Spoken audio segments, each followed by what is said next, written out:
Welcome to Tanfon installation team in Nigeria.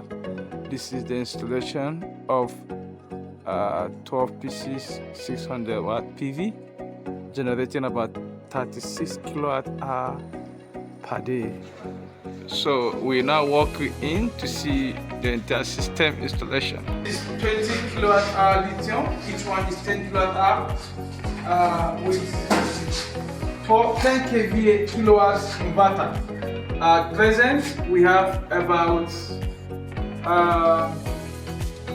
37% loads on it, and the estimated load is in this apartment. In this room, we have one air conditioner at work.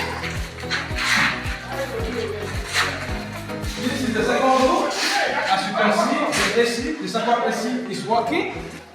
So this is the still room. We have two air conditioners, one is here, with the illuminations. The remaining load is coming in this season. The total estimated load at the moment is about 37% of the inverter capacity. Tanfon is here to give you the best